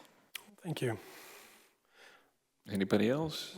I do want to echo those sentiments. Mr. Martini, I've had the privilege and honor to work with you for quite a few years over the course of my time serving the city. So thank you for your service, and enjoy your retirement.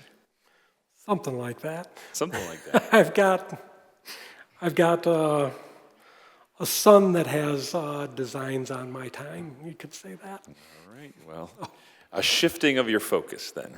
Yes. All right. Well, thank you so much. If that's all the questions we have, so we'll move forward on the agenda. So next item of business is the adoption of the agenda.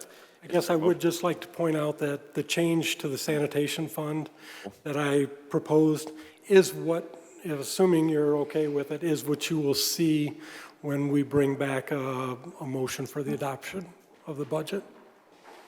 Yeah, I'm not seeing any disagreement with that. Okay. All right, thank you.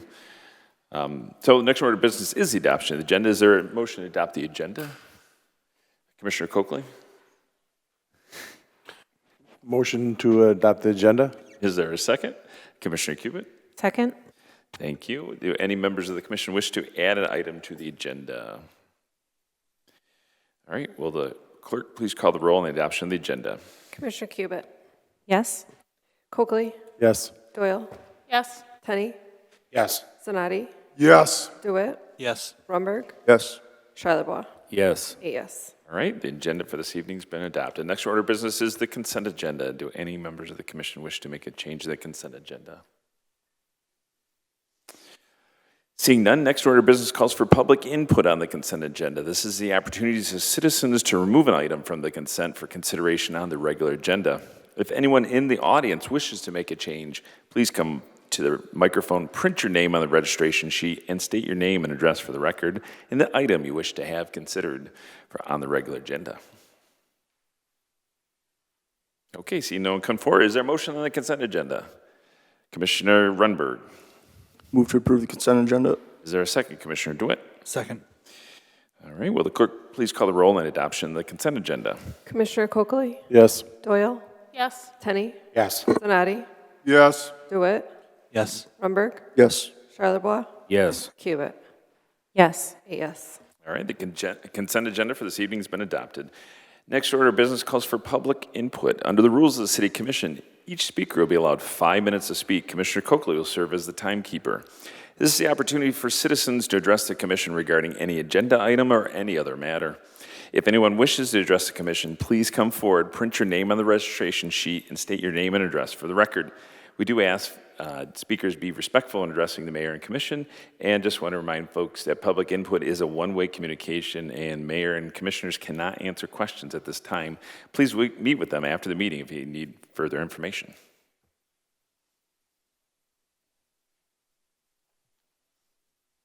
All right. Next order of business calls for remarks of the mayor and the commission. Any commissioners have remarks? Commissioner DeWitt. Yeah, I have a couple things. One, I have a constituent who was asking for an update. We had a presentation a couple months ago about the low-income tax abatement for residents. Is that still in the pipeline? Do we have a timeline on that? It is. The assessing department was aiming maybe for the next meeting to have it on the agenda for approval.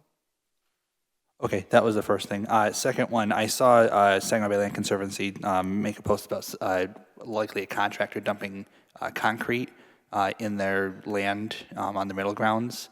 Were we, based off your face, I'm guessing we weren't told about that. The post was this morning. Looks like someone took a dump trailer and dropped a whole bunch of concrete in the reserve on the middle grounds. And they are not a big enough organization to have cameras and security on what they said was 6,000 acres in total amongst all their projects. So if we see things around the community that look like someone's dumping, please report it so we can kind of keep things on track here. Third one, as we recognize Pride Night, I just want to, or Pride Month, I want to remember that the people that I know who have been personally affected by policies in Washington, including somebody who got discharged from the Army because of their orientation and had to move states, and somebody who has recently retired who lives in Bay City who is leaving the country because of policies of the national government. Thank you. Thank you. Any other commissioners have? Commissioner Charlebois. Yeah, I would just like to say a couple of weeks ago, before our commission meeting, we had a big storm roll through, and I was looking out my back window, and a big old tree came down and knocked out 7 of our power. And I'd just like to give a shout out to the fire department. I called it into 911, and they had somebody there within a few minutes to assess it because there was live wires on the ground. It was hazardous. And I'd like to give a shout out to the Bay City Electric Department. By the time I got back from my meeting, the electric utility truck was there, and they started working on it, and they worked on it till midnight. That guy was up in that bucket for about 4 hours, didn't even get down.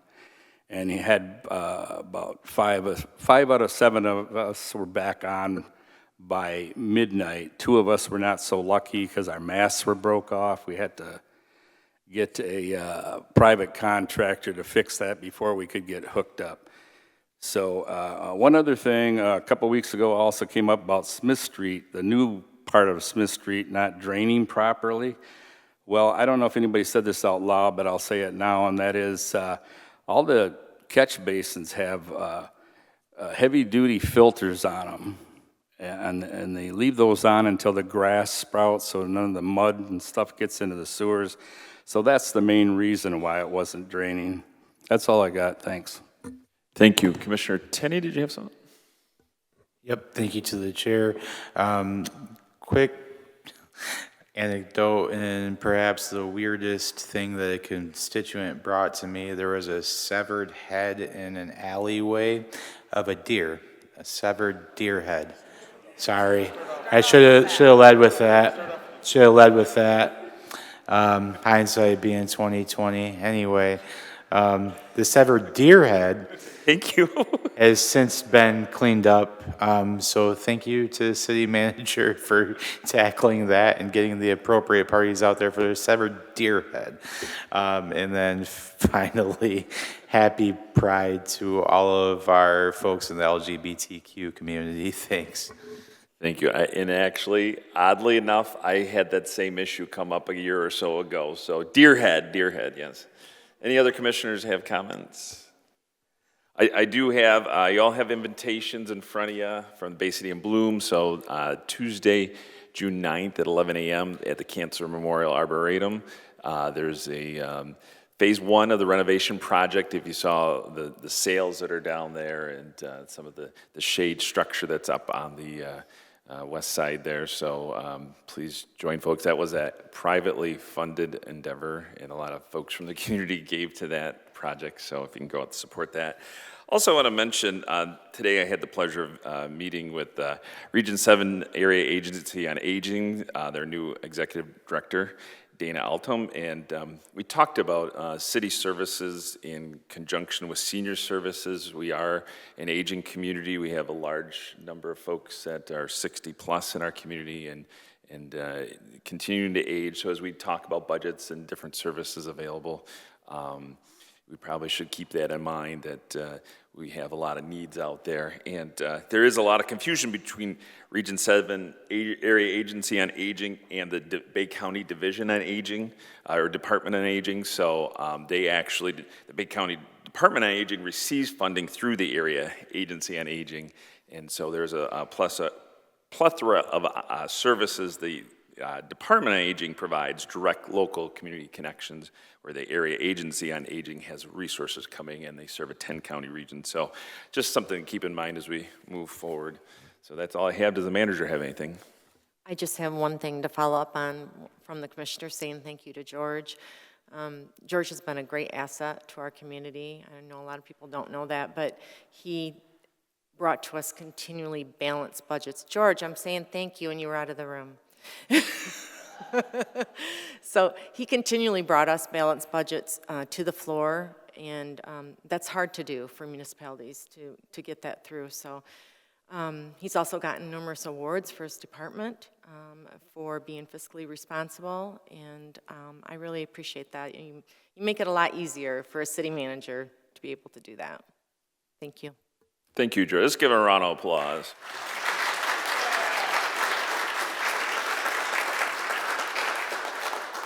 I did forget to mention next Monday, or is it Monday?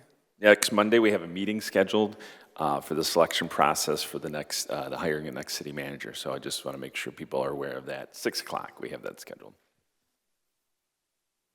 Okay, so do we have any public hearings tonight? No public hearings, no special orders then, unknown. So the next order of business calls for items on the regular agenda. Will the clerk please read the next item of business? Regular Agenda 1, Commissioner Teddy's resolution allocating $9,162.50 to pay for the unmet costs of the Breaking Bread Villages Pulse Series. Is there a motion, Commissioner Tenney? Move to approve. Is there a second, Commissioner Renberg? Second. Is there any discussion? Commissioner Tenney? Thank you to the chair. So real quickly, just to give a little bit of background, The Breaking Bread Village has been in the region for some time now. I've had the pleasure of knowing Aaron Patrice since 2020, being a panelist on their show several times, being an audience member, been to shows all over the Tri-Cities and virtually when it was just a virtual platform, right? It certainly increased my emotional intelligence. Also, to the naysayers, there's data points on their website to show the impact that it's having. And furthermore, just to be good community partners, I think it behooves us to pay people for the work they perform. And the Bay Area Community Foundation so far has been footing the bill when they've been in town for a sum of $18,000 plus for the Including You series that was held at Pere Marquette Depot about 2 years ago. And then most recently, they footed half of the bill for the most recent show that is certainly benefiting Bay City to the point where people thought it was a regular commission meeting, right? So that's all I have for now. Thank you. Thank you. Commissioner Copeland. Yes, just a couple of questions. The 9,162 and change is coming from where? So the budget amendment that you have after this item reflects that it is going to be charged to the City Commission professional services, which will obviously overdraw that account. So we're going to use public improvement funds to transfer into that. Okay. And this is for 2 more sessions? I believe so. We have at least 2 more on the agenda there. Okay, and I think the last meeting, she had mentioned they were planning on doing it away from City Hall. I'd have to get confirmation on that. Yeah, more out in the community, so I'm just, so this is, okay. Yeah, because I know the attendance was down quite a bit at the third one. I just don't know if public interest is there on it yet or not, or maintaining comparatively to the first, to the second, to the third. It's decreased probably half each time. It's not a huge amount of money, but it is a little bit of money coming out of general fund for public improvement, right? So what would that affect? We have money in the public improvement fund, so I believe since we're using some of that, and if we have any left over, it'll just be shortened by that amount to go into the next budget year. All right, thank you. All right, any other questions? Commissioner Zanotti. Okay, I kind of joined the party late on this thing, but if we're going to do a program, I don't know what anybody's intent or a lack of intent was, but if we're going to do a program, I would think the whole commission should be involved in what's the purpose for doing it, what do we expect the outcome to be. Now we're halfway through it, and just out of nowhere, we're going to spend, $10,000. I've been to 1.5 of those. I mean, I usually have to check in and see when they are. I just don't, $9,000 is a lot of tax dollars. If you look at your tax bill and you break the tax bill down, how much goes to the mosquito control and the libraries and the county, and then you look what little left the city gets, that's like 10 taxpayers. And we're just spending on this, and what do we expect the outcome to be? A feel-good thing, or is there actually a benefit to it? I don't know. The first one we had here, it was not well ran, okay? It was not well ran. I've been to a ton of these, okay? On the school board and conflict resolution and all that, and they were ran a whole lot better. If we're really going to do something like this, maybe we have people in the city that probably would do them for free. We have personnel directors. We have a lot of resources we could tap into. Are we involving the city staff in these? I didn't see much staff at those. The most knowledgeable people we had that could answer some of our questions weren't there. I can't support this. Thank you. Any other, Commissioner Cuban? Yeah, I think we can learn from all experiences. I think, certainly normally you want to plan for a project, budget for the project, everybody be on the same page from the very beginning.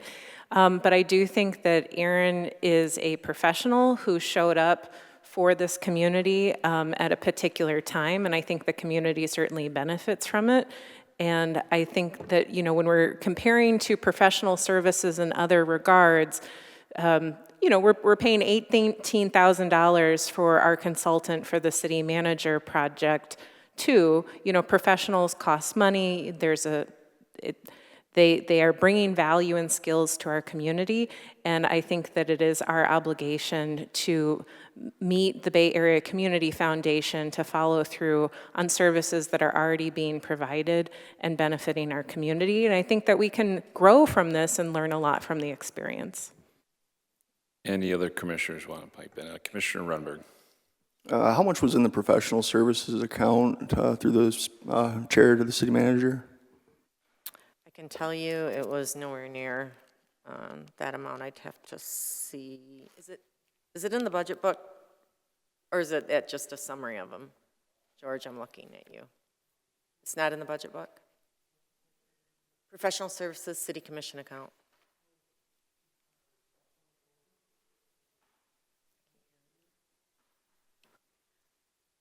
They're looking right now, so. I think Commissioner DeWitt has it.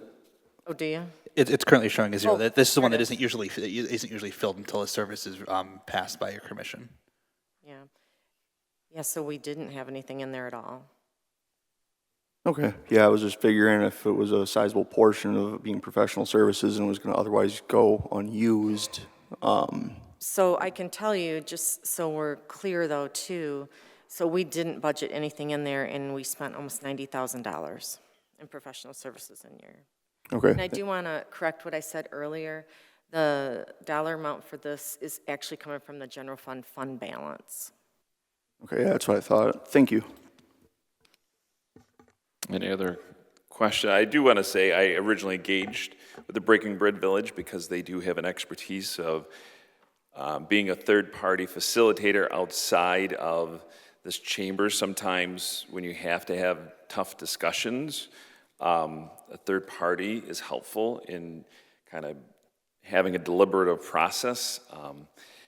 They've held these kind of engagement programs through Saginaw and Midland.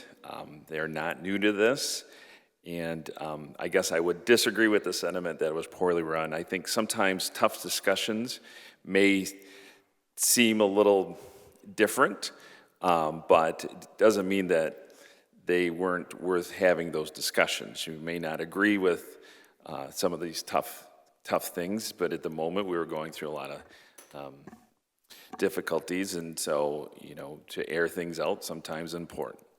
I was hopeful that we'd find some different funding sources, and there was some communication trying to do that through some other ARPA dollars. It just didn't work out the way it was. Commissioner Tenney brought forward this resolution for discussion because it is impacting residents, and hopefully by the time this is done, there'll be some documentation, and I agree maybe through this should have been beforehand at the full presentation, so the board could have had that input. I agree with you there. So I think going forward, we need to make sure if we're going to ask for funds, we'll do that. The original intent wasn't to ask through this process, right?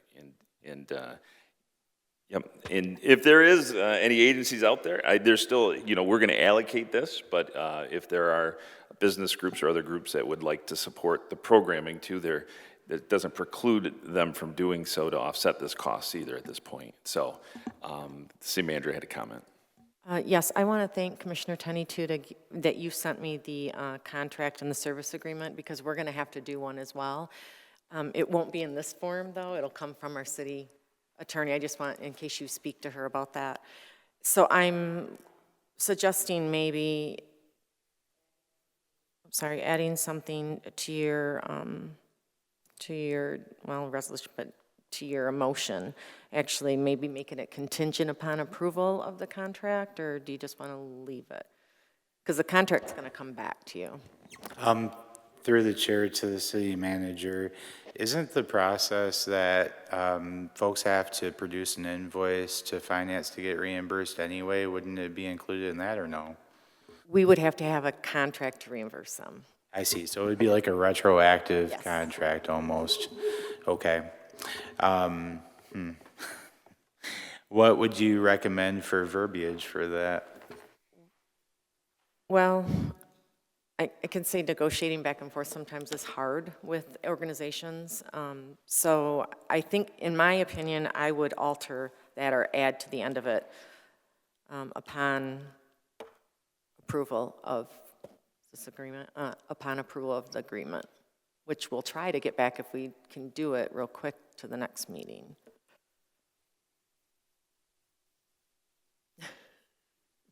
But that's up to you.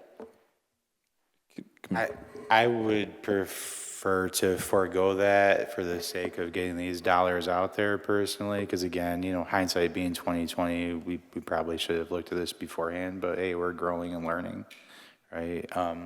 And then I'm gonna shut up. I think my colleague had something to say. Commissioner Cubit? Just a question. So I hear you that it's contingent upon a contract. We're hopeful that we get a contract, but the language says allocate. So to me, we'd have to have a contract signed in order to pay the invoice. And so and my question is there language that we could add here to save us a step, or we're going to have to do another step anyway to approve the contract and then to do You're the going to have to do another step. The contract has to come back. Okay, so I think the current language then, even if we change the current language, we'd still have to do all the other steps. And it says allocate, so there's still an out. So if for some reason there wasn't a contract, which nobody foresees. Okay, thank you. All set? Commissioner Zanotti? With this discussion, that's kind of my whole point. We sat through 3 meetings of budget hearings to put stuff in the budget, to do stuff right, and here we go. We're just going to spend $10,000 without a contract. I mean, that's not the way a city should be doing business, but whatever. Anybody else? Yep, Commissioner Tenney. Call the question, please. Is there any objection? All right, seeing none, roll call vote, please. Commissioner Doyle? Yes? Tenney? Yes. Zanotti? No. DeWitt? Yes. Rumberg? Yes. Charlebois? Yes. Cubit? Yes? Coakley? No. 6 yes, 2 no. All right, motion passes. Next item of business, please. Regular Agenda 2, City Manager recommending budget amendments in the amount of $25,133 for the fiscal year 25-26 budget. Recommendation approved. Is there a motion? Commissioner Runberg. Move to approve. Is there support or second? Commissioner Cubit? Second? All right. Will the clerk please call the roll? And then, is there a discussion? Sorry, Commissioner Cubit. Just a brief explanation on the second part of the budget for the fire station generator.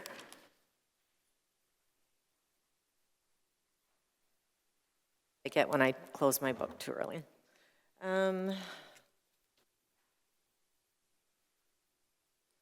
So this was not budgeted, I'm assuming. I'm looking back there at you, correct? You can come up, Caleb.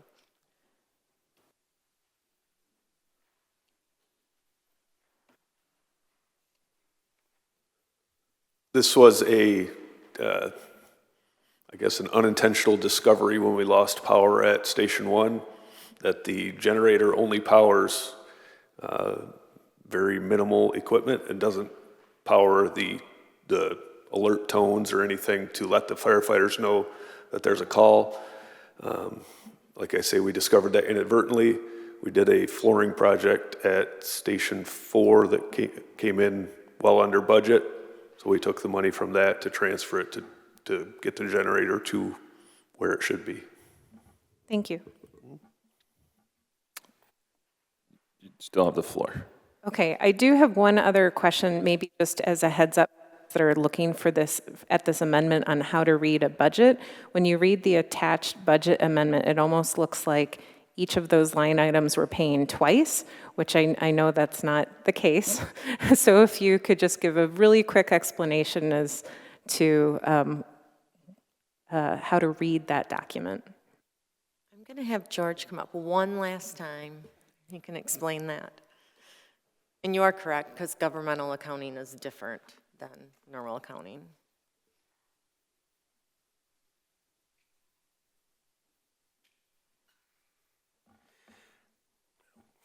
Hello.